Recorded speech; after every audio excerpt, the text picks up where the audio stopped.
네, 감사합니다. 이 시간 우리에게 주신 하나님의 말씀은 우리 요한복음 21장 1절에서 14절까지의 말씀입니다. 요한복음 21장 1절에서 14절까지의 말씀입니다.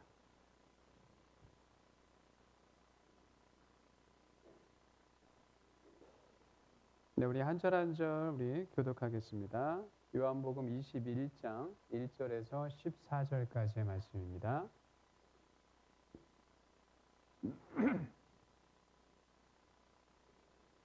그 후에 예수께서 디베랴 호수에서 또 제자들에게 자기를 나타내셨으니 나타내신 일은 이러하니라.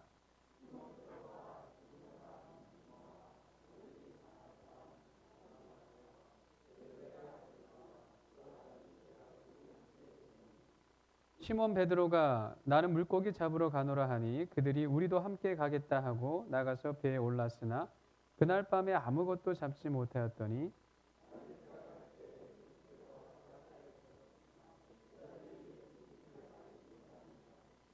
예수께서 이르시되 얘들아 너희에게 고기가 있느냐 대답하되 없나이다.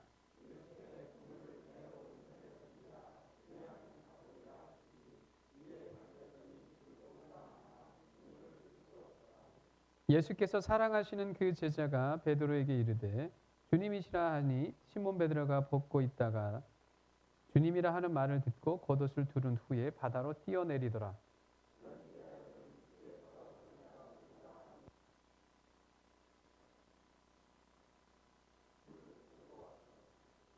육지에 올라와 보니 숯불이 있는데 그 위에 생선이 놓였고 떡도 있더라.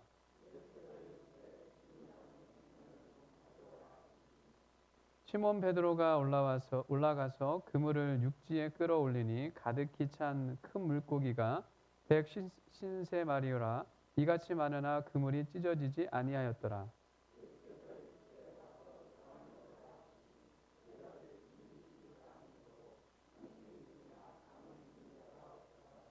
예수께서 가셔서 떡을 가져다가 그들에게 주시고 생선도 그와 같이 하시니라. 이것은 예수께서 죽은 자 가운데서 살아나신 후에 세 번째로 제자들에게 나타나신 것이라. 아멘. 무신 분립이라는 그런 말이 있어요. 무신 분립이라는 말. 그러니까 없을 무자에 믿을 신자에 아닐 부자 설립. 그래서 믿음이 없으면 서지 못한다라는 그런 한자어예요. 공자의 그 제자 가운데 이제 자공이라는 사람이 이제 공자 스승을 찾아와서 그런 질문을 해요. 스승님, 정치에 대해서 좀 얘기 좀 해달라고 그렇게 이야기를 합니다.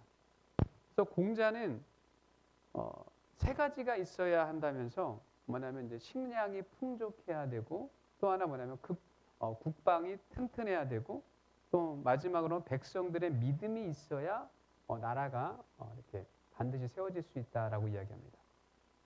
자공은 이 셋 가운데 어쩔 수 없이 만약에 하나를 버려야 한다면 스승님 무엇을 버려야 합니까? 라고 하자 그 공자가 했던 게 뭐냐면 먼저 식량은 없어도 된다라고 그렇게 이야기해요.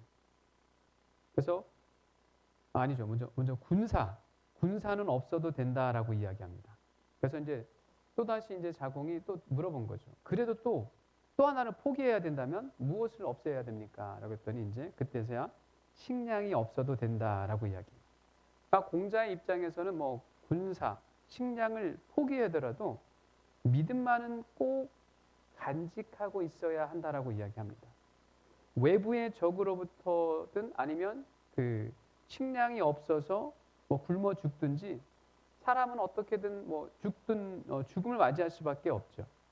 그러나 나라가 서기 위해서는 백성과 백성과의 믿음, 또 신하와 왕가의 믿음, 왕과 백성 간의 믿음이 있어야 그 나라는 세워질 수 있다라는 거예요. 믿음이 없으면 서지 못한다라는 이 무신분립이라는 것. 이것이 한 나라가 세워질 때도 이렇게 어떤 중요한 요소가 되는 것처럼 우리의 신앙도 마찬가지라는 거죠. 우리의 신앙에도 적용되는 말이기도 해요. 뭐냐면 신앙이 세워진다라는 건 뭐냐면 하나님과 예수님에 대한 믿음의 관계가 뭐예요? 이상이 없다라는 그런 이야기예요. 즉 우리의 신앙의 핵심은 하나님에 대한 신뢰, 믿음의 문제이지 사실 우리가 먹고 사는 것이 해결되어야 신앙이 세워지는 게 아니라는 거예요. 내 삶의 상황과 복잡한 문제들이 해결이 되어야만 내 신앙이 세워지는 것이 아니라는 겁니다. 제자들은 지금 신앙이 세워지는 과정에서 엄청난 믿음의 위기, 그 문제를 지금 겪고 있는 것이죠. 지금 이 상황에서요. 제자들은 예수님을 따를 때 자신들의 삶을 다 포기했어요. 예수님 때문에 여기까지 왔는데 그 예수님이 자신들의 인생에서 갑자기 사라져 버렸잖아요. 더군다나 예수님을 배신하고 부인하는 씻을 수 없는 마음의 상처들을 또 이 베드로라는 제자는 가지고 있어요. 물론 부활이라는 소식을 접했지만 이 소식은 제자들의 마음속 깊이 있는 상처를 건드릴 수밖에 없죠. 예수님께서 부활하셨다. 또 한편으로 뭐냐면 제자들이 예수님을 향해서 가지고 있었던 트라우마, 그게 있어요. 숨기고 싶은 것. 예수님 앞에 서게 되면 숨기고 싶은 자신들의 부끄러운 모습이 있었다라는 거죠. 이 상처가 깊든 얇든 어떠한 모습이든 예수님에 대한 믿음의 이것이 걸림돌이 될 수밖에 없죠. 나 그때 예수님을 부인했었고 나 그때 예수님을 떠났던 그 부끄러운 그런 모습들, 그것이 예수님 앞으로 다가가기에는 꺼림직한 거죠. 껄끄러운 거죠.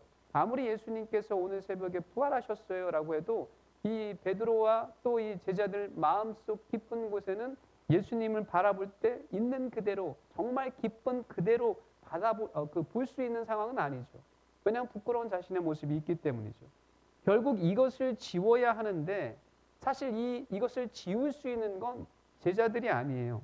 예수님만이 이것을 지울 수가 있는 거죠. 우리가 읽은 말씀은 요한복음 21장에 우리가 읽었던 이 말씀은요, 예수님이 제자들을 만나기 위해 세 번째로 자신을 드러냈다라고 이야기합니다. 이 많은 학자들은 이 세 번이라는 것은 뭐냐면 제자들이 함께 있었을 때, 전체적으로 함께 있을 때를 말한다고 이야기해요. 그만큼 지금 제자들에게는 예수님과 또 자신과의 관계에서 있었던 과거의 어떤 상처들, 과거의 문제점들, 이것들을 말끔하게 깨끗이 씻기기 위해서는 좀 더 시간들이 필요하다라는 거죠.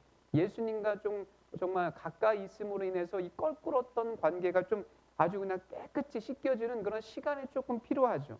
그러나 이 세 번의 이 시간으로는 부족한 거죠.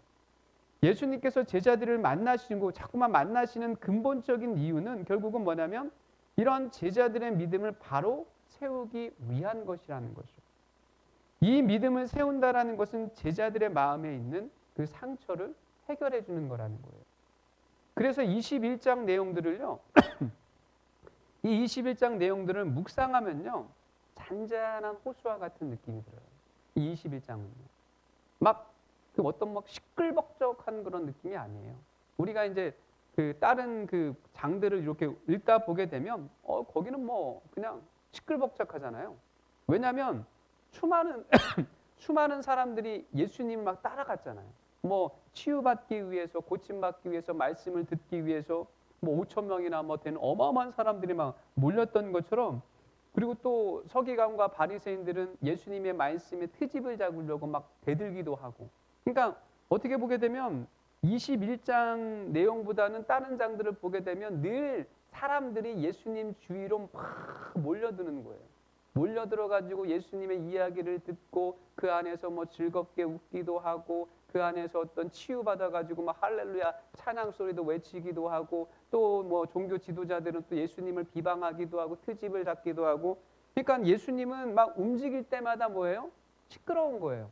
수많은 어떤 그 사회적인 이슈들을 이끌어내는 것이 바로 예수님이거든요. 그러다 보니까 예수님이 이동할 때마다 막 수많은 사람들이 구름대처럼 몰려드는 거죠. 그러나 오늘 21장의 말씀은요, 그런 것과 전혀 다른다라는 거죠. 잔잔해요. 정말 잔잔합니다. 이건 뭐냐면 제자들과 예수님의 관계가 풀어지는 그런 상황이라는 거죠. 이 과정들을 우리가 좀 더 살펴보면서 결국 우리들의 모습이기도 한 우리들의 모습, 우리들이 예수님과의 관계를 어떤 생각하는 시간이 되고자 합니다. 첫 번째로 예수님께서는 제자들에게 약속의 말씀을 주신 것이 참 중요합니다. 이것이 이 제자들이 가지고 있었던 이 제자들과 예수님과의 어떤 불편한 관계를 풀어가는 하나의 시초가 되는 거죠. 예수님께서는 제자들에게 약속의 말씀을 분명히 주셨어요. 십자가 사건이 있기 전에도 예수님께서 내가 먼저 갈릴리에 가 있겠다라고 말씀하셨거든요. 그러나 제자들은 이 십자가의 사건을 겪으면서 사실 정신이 없는 거잖아요. 정신이 없어요.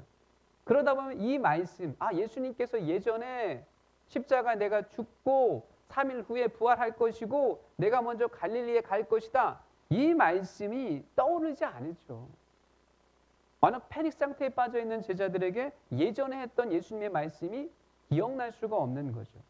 그런데 친절하게도 예수님께서는 부활하신 날 천사들을 통해서 여인들에게 말씀하신 게 뭡니까? 마태복음이나 마가복음이나 동일하게 그가 죽은 자 가운데서 다시 살아나셨고 너희보다 먼저 갈릴리로 가시나니 거기서 너희가 배우리라 하라. 보라, 내가 너에게 일렀느니라 라는 말씀이 있습니다.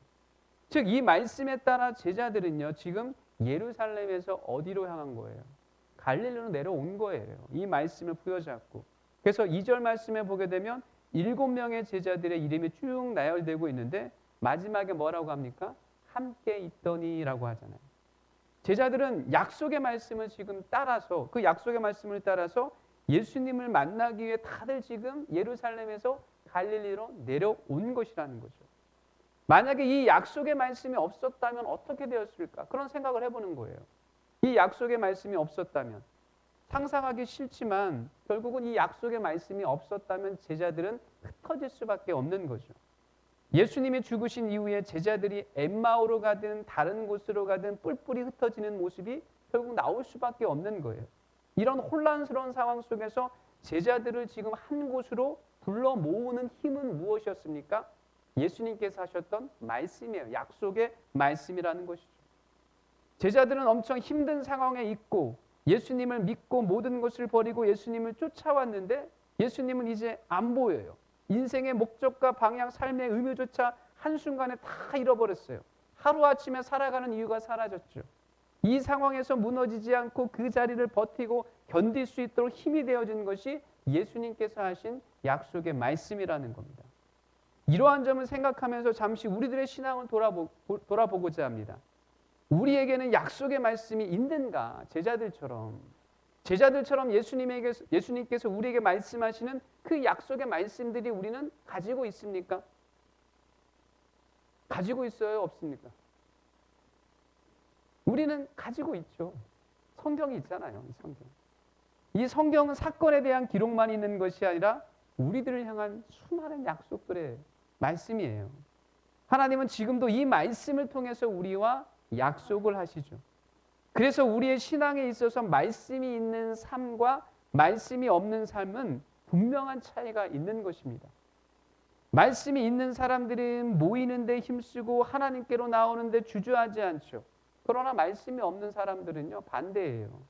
자신의 삶에 더 신경 쓰고 교회는 겉돌게 되는 것이고 신앙에는 의욕이 없는 것이고 영적 즐거움도 없는 것이고 점점 신앙이 굳어져가는 드라이한 메마른 영혼이 되어가는 거죠. 내 영혼이 메말라지고 있다라는 건 단적으로 내 안에 말씀이 없다라는 거예요. 사랑하는 성도 여러분, 우리가 말씀을 신뢰하고 따를 때 우리의 신앙과 삶의 활기와 힘이 생기고 주님이 주시는 영적인 기쁨과 즐거움을 맛볼 수 있습니다. 때로는 인생을 살아가는 이유와 목적이 말씀 자체가 되기도 합니다. 왜냐하면 그 말씀이 우리에게 향하신 약속의 말씀이기 때문이죠. 제자들처럼 지금 힘든 상황에 놓여 있거나 어려운 상황을 겪고 있는 분이 계시다면 나를 향한 약속의 말씀들을 찾아보세요. 성경을 부여잡고 그 말씀들을 붙잡고 그 말씀을 부여잡고 기도하면서 이것이 나의 약속의 말씀이 되길 원합니다라고 계속 그 말씀을 붙잡고 하나님께로 나아가시길 바랍니다. 그러면 우리는 좌절하지 않는 거예요. 그 말씀이 나의 삶을 이끌어가는 거라는 거죠. 제자들이 지금 약속의 말씀을 붙잡고 갈릴리로 내려와서 말씀이 성취되기를 기다리고 있는 거죠. 제자들이 갈릴리로 온 것까지는 어떻게 보면 말씀을 붙잡고 따라온 거기 때문에 아무 문제가 없어요. 그런데 또 다른 문제가 지금 제자들에게 생겼죠. 그건 뭐냐면 예수님을 어떻게 지금 기다려야 하는지. 예수님의 분명한 말씀, 내가 너희보다 먼저 갈릴리로 가서 너희를 기다리겠다라고 이야기했는데 그럼 예수님은 어떻게 지금 우리가 기다려야 하는가? 라는 의문이 가지는 거죠. 왜냐하면 살아있을 때는 뭐예요? 예수님이 저기 계시다, 저쪽 동네에 계시다, 지금 누구와 만나고 있다. 살아 계셨을 때는 어디든지 찾아가서 예수님, 우리 제자들이 지금 기다리고 있습니다. 빨리 오셔요. 라고 이렇게 이야기할 수 있는데 이것이 지금 되어지지가 않죠. 부활하신 예수님이 어디서, 언제, 어떻게 우리에게 오실지 이것 예측 자체가 불가능하죠. 약속의 말씀은 있지만 그때가 언제인지 알 수 없는 상황이다 보니까 마음이 지금 제자들의 마음은 초조하기 시작한 거죠. 불안하기도 하죠. 예수님의 부활을 함께 경험했고 갈릴리에 함께 있지만 지금 예수님과 제자들에게는 새로운 환경이에요. 그런 새로운 환경이 돌아왔기 때문에 앞으로 어떤 일이 자신들 앞에 다가올지 알 수 없게 지금 초조하고 불안해합니다. 그럼에도 제자들은 주님을 기다리는 그 자리를 지켜야 하는 거죠. 우리가 신앙을 한다는 것에서는 항상 어떤 의미에서 보게 되면 영적인 기다림이라는 것이 늘 있어요. 이건 뭐냐면 응답의 시간을 기다리는 시간이라는 거예요. 응답의 시간을 기다리는 영적인 기다림. 이 시간을 우리는 그 자리를 계속 지켜 나가야 합니다. 그럴 때 우리의 믿음은 성숙해진다라는 거죠. 물론 말씀이 우리의 삶의 열매로 맺혀지는 것, 이 기다리는 건 정말 쉽지 않아요. 정말 쉽지 않죠. 저도 그렇고 이런 기다림을 경험했지만 뭐라고 그러죠? 우리 온 막 그냥 힘이 다 빠진다라고 할까요? 그래요. 그러니까 기다리는 것 자체가 힘겨워요. 힘들죠. 그래서 헬리나오에는 이 우리에게 어떤 영적인 기다림에 대해서 이렇게 표현을 해요. 한번 띄워주시겠어요? 기다림은 우리가 현재 있는 곳과 우리가 있고 싶어하는 곳 사이에 있는 메마른 사막이다. 이게 무슨 말인지 아시겠어요? 기다림은 우리가 현재 있는 곳, 현재는 막 뜻대로 안 되는 것이죠. 답답한 상황이죠. 우리가 있고 싶어하는 곳, 그건 뭐예요? 이 문제가 해결되는 곳이죠. 그러나 기다림이라는 건 우리가 현재 있는 것과 우리가 소망하는 곳 사이에 있는 메마른 사막이라는 거예요. 정말 메마른 사막에 있으면 답답하잖아요. 달라진 건 없잖아요. 그러나 소망은 있고. 그래서 우리는 그러한 장소를 좋아하지 않는다. 이게 우리 솔직한 거잖아요. 기다리는 게 싫다라는 거죠. 우리는 그곳으로부터 벗어나서 가치 있는 뭔가를 하고 싶어 한다. 빨리 문제가 해결되어서 뭔가 다른 일들을 하고 싶어 하는 거죠. 이게 우리의 마음이고 영적인 기다림 가운데 우리가 그 기다림을 힘들게 힘겹게 그 자리 지켜나가는 이유이기도 하죠. 기다리는 건 정말 쉽지 않습니다. 빨리 뭔가 이루어지기를 원하지. 그래서 우리는 기다리다 지치면 뭐예요? 먼저 우리가 스스로가 움직일 때가 있습니다. 그러나 신앙은 견디기 힘들어도 영적인 기다림의 자리에 우리는 있어야 하는 거죠. 제자들은 있어야 하는 거죠. 제자들은 지금 예루살렘에서 갈릴리에 내려와서 지금 예수님을 하염없이 기다리고 있어요. 그러나 곰곰이 오늘 말씀을 이렇게 묵상하게 되면 이 기다림이라는 건, 이 신앙의 기다림이라는 건 늘 한쪽만 있는 것이 아니라는 거예요. 뭐냐면 늘 우리만 기다리는 게 아니라는 거예요. 이 3절 말씀에 보게 되면요. 이런 말씀이 있어요. 그날 밤에 아무것도 잡지 못하였더니 날이 새어갈 때 예수께서 바닷가에 섰으나 라는 부분이 있잖아요. 즉 예수님이 지금 누구를 기다리고 있는 거예요? 바닷가에서 제자들을 기다리는 모습이 있다라는 거예요. 즉 제자들이 예수님을 기다렸듯이 예수님도 사실 제자들을 기다리고 있어요. 단지 제자들은 오늘 말씀에 보게 되면 예수님을 알지 못하고 있어요. 그래서 영적인 기다림은 사실은 나 혼자만 아파하는 게 아니에요. 내가 지금 영적으로 뭔가 답답해서 지금 하나님의 약속의 말씀이 성취되기를 기다리고 있을 때 나만 기다리는 게 아니라는 거죠. 함께 주님이 아파하고 함께 주님이 내 아픔을 위로하면서 함께 계시다라는 거예요. 나 혼자 이 기다림의 시간을 보내는 것이 아니라 주님이 나와 함께 나의 아픔과 상황을 바라보시면서 함께 아파하고 함께 고민하면서 함께 하나님의 때를 기다린다라는 겁니다. 제자들은 이것을 아직 몰랐어요. 이것을 몰랐죠. 새로운 환경에 적응하지 못해서 갈릴리에 온 지 시간이 좀 흘렀죠. 흘러서 베드로가 이제 기다리다 지친 거예요. 아니 분명 예수님께서 우리에게 갈릴리로 가라. 거기서 내가 너희를 만날 것이다라고 했는데 그래서 그 말씀을 잡고 정말 모든 우리 제자들과 함께 다 그 갈릴리로 내려왔는데 계속 기다려도 예수님은 오시지 않아요. 아까도 이야기했던 것은 옆마을에 있고 뭐 어느 마을에 있다. 그렇게 살아계실 때는 바로바로 찾아가 가지고 그냥 예수님 얼마나 기다려 빨리 오셔요. 이렇게 이야기할 수 있는데 지금은 그런 상황이 아니잖아요. 그냥 말씀만 붙잡고 지금 이 갈릴리에 와 있는 거죠. 그리고 예수님이 오실 때까지 기다리는 거예요. 근데 이 기다림의 시간이 점점 길어지다 보니까 답답하죠. 그래서 지금 이 베드로가 뭐라고 이야기합니까? 나는 물고기 잡으러 가노라라고 이렇게 내뱉어요.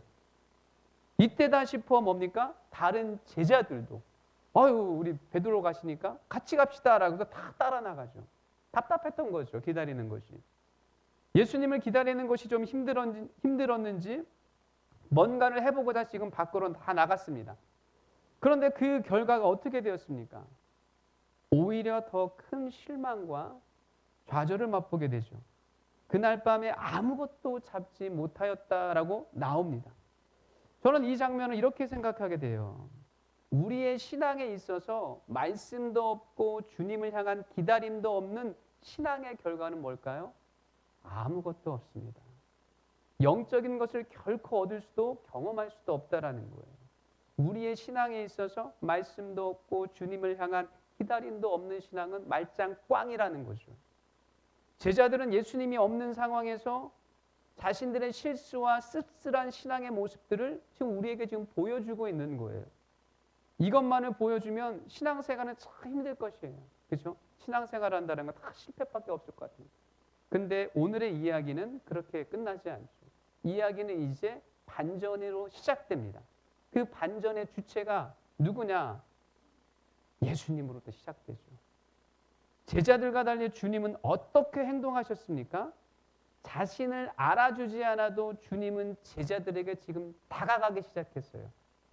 제자들과 예수님과의 문제는 예수님이 풀 수밖에 없다고 제가 말했던 것처럼 예수님이 이제는 제자들에게 다가가는 거죠. 얘들아, 너에게 고기가 있느냐? 지금 사업과 직장은 잘 되느냐? 가정은 평안하느냐? 너희 부부에 문제가 없느냐? 자녀들은 잘 지내느냐? 건강은 어떠느냐라고 예수님이 묻는다라는 거죠. 예수님이 다른 얘기를 하시는 것이 아니라 제자들이 지금 처해진 현재의 상황에 대해서 묻고 있습니다. 예수님은 제자들을 지켜보고 있었던 거라는 거예요. 마찬가지로 우리의 힘든 상황도 지금 누가 보고 있다라는 거예요? 예수님은 지켜보고 있다라는 거예요. 그리고 더 이상 방관하지 않으시고 치유와 회복을 위해 먼저 예수님께서 제자들에게 다가가셨죠. 이제는 나를 보라. 지금 너희에게 말을 건네는 자가 누구인지 좀 제대로 보라라는 거예요. 그리고 그물을 배 오른편에 던지라. 그리하면 잡으리라. 이에 던졌더니 물고기가 많아 그물을 들 수 없다라고 이렇게 기록하고 있죠. 제자들은 가득 찬 그물을 보고서야 비로소 예수님이 자신들 곁에 와 계시다라는 걸 알게 되었습니다. 제자들은 많은 물고기 때문에 기쁜 것이 아니라 그렇게 기다렸던 주님이 오신 것이 기뻤을 거예요. 그동안 초조하고 불안하고 씻을 수 없는 상처들을 가진 제자들에게 주님이 다시 오셨다라는 것 이 자체만으로 뭘까요? 오늘의 설교 제목처럼 용서와 회복을 의미합니다. 예수님과의 영적 관계에서 문제가 사라진다는 의미이기도 해요. 예수님과 제자들의 껄끄러운 관계가 다 이제는 씻겨진다라는 거죠. 주님이 제자들에게 오셨던 것처럼 우리의 삶에도 오신다라는 거예요. 단지 우리에게 오시는 주님을 기다리는 인내의 시간을 우리는 잘 보낼 필요가 있는 것이죠. 여하튼 사도 요한이 이제는 그 베드로에게 말하죠. 야, 우리 곁에 계셨던 예수님, 주님이시다라는 그 말을 하는 순간 요한의 말을 듣고 베드로가 겉옷을 두른 후에 바다로 뛰어내렸던 장면. 역시 베드로는 씩씩합니다. 뭐 다혈질이라고 이야기해도 우리가 베드로에게 정말 배울 건 뭐냐면 예수님이라면 그냥 물불가리지 않는다라는 거죠. 이것저것 따지지도 않고 그냥 뛰쳐나간다라는 거죠. 어떤 말로도 베드로의 마음을 표현할 수 없다고 저는 생각해요. 베드로는 그만큼 예수님을 소중히 생각하는 사람이죠. 베드로가 가지고 있는 마음의 상처는 상상할 수 없을 정도일 겁니다. 지난날 그 밤에 예수님과 눈이 마주쳤을 때 밖에 나가서 통곡하며 울었다는 것, 그리고 순교를 앞두고 십자가에서 거꾸로 매달려 죽겠다고 하는 것은 지난날 어쩌면 자기가 했던 잘못에 대한 그걸 계속 마음속에 간직하고 있는 거예요. 예수님은 괜찮다. 예수님은 괜찮다라고 하지만 이 베드로는 그것이 계속 마음에 새겨서 결국은 지울 수 없는 상처로 남아 있었기 때문에 십자가를 거꾸로 메고 죽을 수밖에 없었죠. 이렇게 주님은 제자들 곁으로 오고 계셨다라는 거예요. 주님이 오신 것만으로 제자들과의 문제의 반은 풀린 거죠. 계속해서 예수님은 제자들의 마음에 있는 상처를 완전히 씻기시고 용서와 회복을 위해서 오늘 말씀을 보게 되면요, 이게 그 연상법이에요. 똑같은 상황들이 재현한다라는 거예요. 어떤 사건에 대한 기억들을 떠올리게 하시면서 그 마음의 문제들, 제자들이 가지고 있었던 마음의 문제들을 하나하나 정리하고 있다라는 거죠. 이 연상법을 사용하기 위해서 예수님은 제자들의 실수를 그냥 넘기지 않고 그대로 사용했어요. 그 첫 번째 사용이 뭐냐면 지금 제자들이 초조해서 밖으로 나가서 뭔가 고기를 잡으려고 했지만 고기가 잡히지 않았던 이 상황이죠. 지금 이 제자들이 겪는 이 상황은요, 똑같은 상황이에요. 어느 때랑 똑같냐면 누가복음 5장에 나오는 그때랑 똑같은 거예요. 누가복음 5장을 보면 밤새도록 그물을 내렸지만 한 마리도 잡지 못한 채 새벽을 맞이했죠. 그 베드로가요. 녹초가 되어버린 그 시간에, 허탈감에 사로잡힌 그 시간에 그때 주님이 똑같은 말을 하죠. 깊은 데로 가서 그물을 내려 고기를 잡으라. 이 말씀을 의지하여 그물을 내렸더니 많은 물고기를 잡았던 그때처럼 지금 그 상황이 재현되고 있어요. 처음으로 불렀던 그 시간을 지금 제자들에게 떠올리게 한다는 거죠. 왜 예수님께서는 똑같은 상황들을 반복해서 이렇게 나올까요? 또 말들도 똑같아요. 상황도. 결과도 똑같고요. 왜 예수님은 이런 것을 연출했을까요? 문이 다 잠겨있는 상황에서도 제자들이 있는 집 안으로 들어오셨던 것처럼 배 한가운데로 오실 수 있었어요, 사실은. 근데 예수님의 선택은 베드로를 제자로 부르셨던 과거의 그때처럼, 그 상황처럼 일을 만들어 가셨다라는 거죠. 왜 그랬을까요? 이것은 단순히 베드로만을 위한 것이 아니라는 거예요.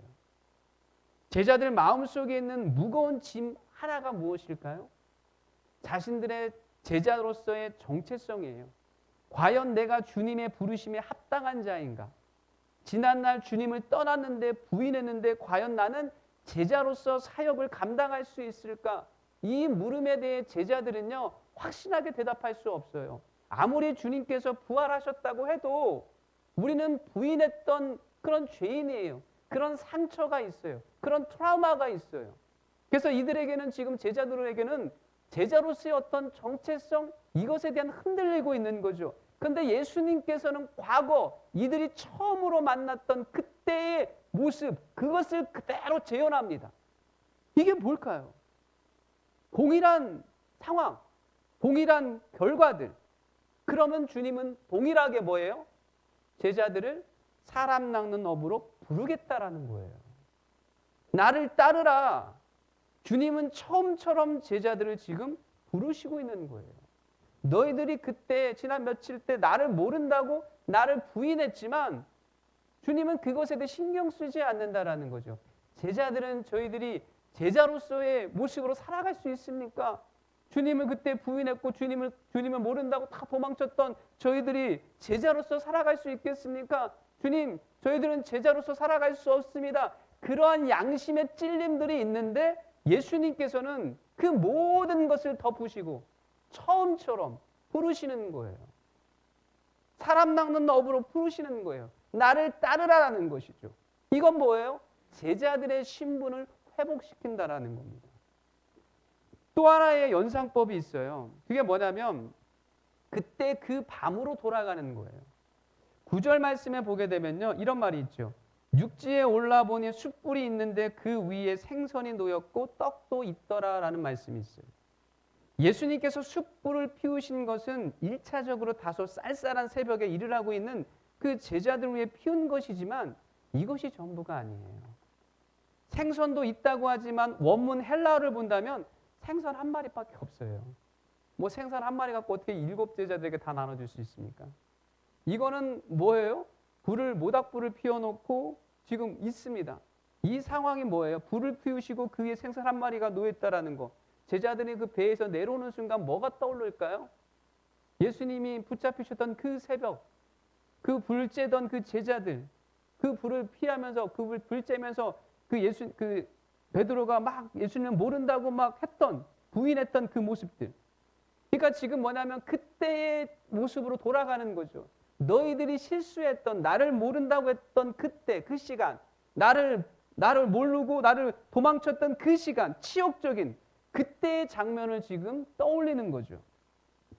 사실 제자들이 예수님 앞으로 나아가는 것은 쉽지 않아요.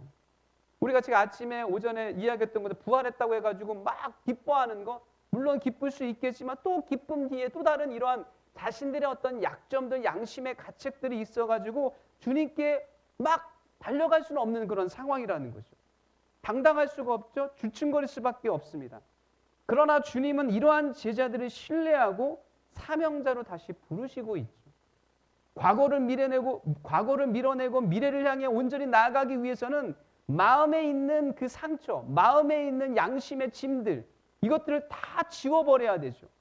지금 그것을 누가 하고 있는 거냐? 예수님이 하고 있는 거죠. 그렇다면 예수님이 붙잡혔던 때와 지금 다른 점이 무엇일까? 이 장면을 우리가 잘 보게 되면요, 놀라운 점이 있어요. 예수님이 잡히시던 밤에 제자들도 실수했죠. 근데 잡히시던 밤에 예수님은요, 침묵만 하셨어요. 침묵하셨어요. 오히려 말씀하고 제자들의 잘못을 덮으려고 하고 있었죠. 그 당시에는요. 주춤거리는 제자들을 향하여, 그런데 오늘의 이 상황은 주춤거리고 있는 제자들을 향해 뭐라고 이야기하냐면 지금 잡은 생선을 좀 가져오라 라고 이야기해요. 그때 당시에는 침묵하셨던 주님, 그때 당시에는 정말 나도 베드로를 모르는 것처럼 아무 말도 하지 않았던 주님, 근데 오늘은 지금 잡은 생선을 좀 가져오라, 내 곁으로 와라, 그리고 와서 함께 조반을 먹자, 밥을 먹자, 나와 함께 식사하자라는 거예요. 지금 이 장면은 뭐냐면 부르고 계시는 거예요. 예수님께서요. 13절에 보게 되면 예수께서 가셔서 떡을 가져다가 그들에게 주시고 생선도 그와 같이 하시니라. 이 주체는 예수님이에요. 예수님께서 흩어졌던 제자들 다 불러 모으고 나와 같이 떡을 먹고 나와 같이 식사하자. 적극적으로 예수님께서 움직이고 있다라는 거죠. 그날 밤 너희들이 나를 모른다고 했던 그날 밤엔 예수님이 침묵했다면 지금 예수님은 적극적으로 움직이고 있어요. 제자들은 예수님이 주시는 것을 받아 먹죠. 이 모습은 단순히 제자들과 식사를 한다는 것의 의미가 아닙니다. 이거는 지금 회복이에요. 너와 나와의 회복. 그때는 서로가 멀리 떨어져 있었지만 지금은 한 식탁에 둘러앉아 너와 나의 관계가 아니라 하나님의 나라를 위해 함께 사역하는 우리라는 관계로, 사랑하는 관계로 온전히 회복됨을 알려주는 거라는 거죠. 즉 예수님은 제자들의 실수를 용서하시고 제자로서의 사명을 회복하시면서 이제 앞으로 해야 할 사명에 대해서 지금 말하고 있는 거예요. 그것이 베드로에게 사명을 맡기는 이야기가 지금 21장 마지막 절에 계속 나오잖아요. 사랑하는 성도 여러분, 기독교 이야기의 핵심은요, 기독교의 이야기의 핵심은 우리의 인생을 향한 하나님의 계획이 아니에요. 하나님의 계획에 쓰임받는 우리의 인생이에요. 우리의 목적이 아니라 하나님의 목적이 중심이다라는 거예요. 착각하시면 안 됩니다. 우리의 인생을 향한 하나님의 계획이 아니라 하나님의 계획에 쓰임받는 우리의 인생이라는 거예요. 우리의 목적이 아니라 하나님의 목적이 중심이라는 거죠. 지금 예수님께서는 제자들을 그걸 다 불러 모으고 있어요. 하나님의 목적을 이루기 위해서 제자들을 불러 모으고 있다는 거죠. 하나님께서는 하나님의 계획과 목적을 이루시기 위해 제자들의 실수까지도 용서하시고 그들을 포기하지 않고 오히려 그들과의 관계를 회복하셔서 결국 하나님의 뜻을 이루겠다라는 거죠. 이러한 점에서 하나님의 사랑이 얼마나 크고 넓고 깊다는 것을 우리는 알게 됩니다. 사랑하는 사곡교회 성도 여러분, 우리가 과거를 돌아보는 가장 큰 이유는 현재의 문제를 풀고 미래를 향해 나아가기 위해서이죠. 제자들의 마음에 있었던 그 예수님을 떠났던 그 밤, 모른다고 부인했던 그 밤에 상처가 분명 제자들에게 있습니다. 주님은 그 상처 때문에 미래를 향해 나아가지 못하는 그 제자들의 모습을 보면서 그들을 일일이 만나시고 또 제자들 처음 불렀던 그 시간으로 돌아가 동일하게 제자들을 지금 부르고 있다라는 거죠. 그 밤에 불을 쬐던 베드로, 상황을 지켜보았던 그 제자들을 다 용서하시고 주님의 품으로 부르면서 관계를 회복했다라는 거죠. 더 이상 너희들 지난날 나를 모른다고 부인했던 과거에 얽매이지 말라라는 거예요. 지금 너희는 내가 너희들을 불렀던 그 처음, 내가 너희를 사람 낚는 어부로 불렀던, 너희들에게 사명을 주었던 그 처음의 마음만 기억하라는 것이죠. 예수님께서 제자들을 만나고 위로하고 용서하시고 관계를 회복하시는 일이 과거의 사건으로 끝난 것이 아닙니다. 주님은 지금 과거 제자들을 향했던 것처럼 우리에게도 말씀으로 다가옵니다. 말씀을 기다리는 우리와 함께 하시고 우리의 신앙과 삶이 주님의 사랑에서 온전히 회복되기를 바라고 있다는 거죠. 우리 믿음의 모습이 이런저런 상황으로 주님 앞에 자랑할 수 없고 그 부끄러운 모습이든 실수와 넘어지는 모습이든 우리의 모습이 중요한 것이 아니라 여전히 변함없이 동일하게 우리를 향해 있는 그 주님의 마음을 우리는 깨달아야 합니다. 우리의 힘과 능력으로 우리가 주님께로 나아가는 것 결코 아니에요. 주님의 용서하심과 사랑하심으로 언제나 우리의 영적 관계를 회복시키는 그 주님의 은혜가 중요한 것이고 그 주님의 은혜를 바라보며 나아가는 것이 신앙의 기본이에요. 이 은혜를 믿으며 다시 한번 예전보다 지금보다 더 적극적으로 주님 앞으로 나아가는 우리 모두가 되기를 바랍니다. 이 부활은 새 출발하는 시간이에요. 이 부활주일은 정말 내 과거의 상처, 내 과거의 아픔, 하나님 보시기에 부끄러운 것들, 이 모든 것들이 씻겨지는 날이에요. 씻겨지고 처음 예수님이 우리를 부르셨던 것처럼 다시금 우리에게 사명을 맡긴다라는 거죠. 그 은혜를 우리가 기억하면서 새롭게 우리의 믿음으로 살아가고 정말 하나님의 기쁨이 되는 우리 모두가 되기를 간절히 바랍니다. 우리 찬송가 우리